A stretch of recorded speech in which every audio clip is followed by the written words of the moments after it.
And so he's a little bit out of, like, with everything working, who knows what kind of strategy he's going to end up bringing, you know, to the table. He may bring a losing strategy. You're walking down the street, okay, and you don't have anything to do that day.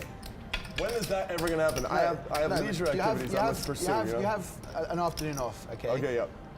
What's the longest you would walk out of your way if you knew there was a $100 bill lying on the ground that you could pick up?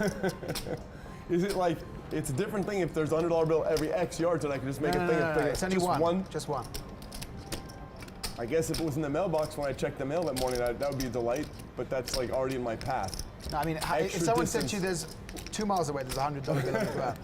I don't know, probably 800 miles. I would be like a hobo and hop trains for 800 miles. I heard a story that once you were in the cinema. How about this? And you had to buy a ticket for your Benjamin show, for your I Bet You show. First of all, he 3-bets so little, but second of all, as round of being in position, do you want a smooth call here, or is that a warning sign?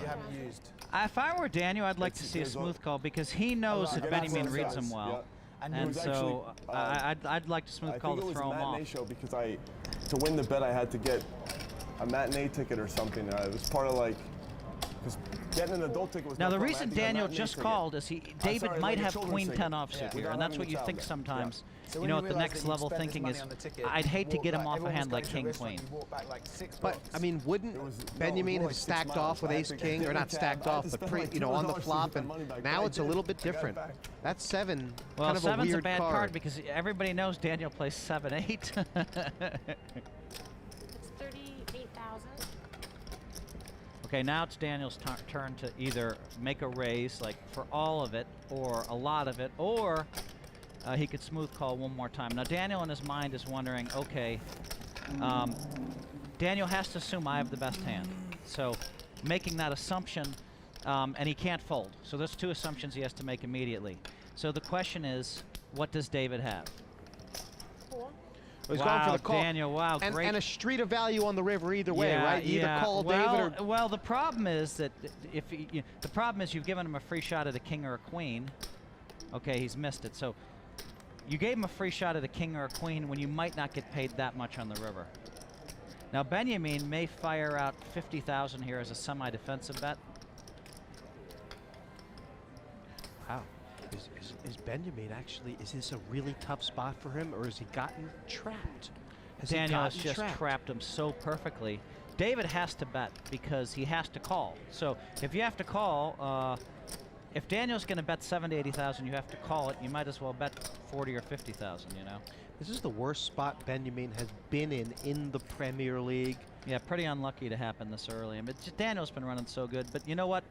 He played this hand to win the maximum, and Check. He made a good check. Let's see what Daniel bets here.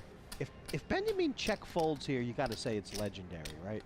I got to say it's, well, I mean, if Daniel moves in, then Benjamin can get away because, you know.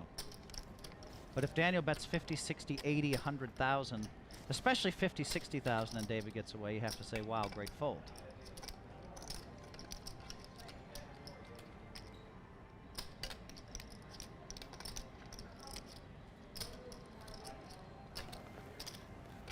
How much? 50?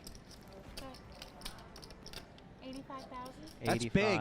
He's going for it. He's given Benjamin a chance to get away from the hand with that bet. I think if he would have bet 50,000, David would have just had to say, all right, I call. He's given him a chance to get away. I don't know if David can take that door. And at this stage, Benjamin knows he can't beat a value bet. So all of a sudden, it's either a bluff or a hand. Is that right? Daniel did not bet 85,000 with King Jack. David knows that. Wow, he called it. Wow. See, Luke guessed 8-9 suited. Benjamin called. He was curious, and he is now gone. A little bit. Yeah.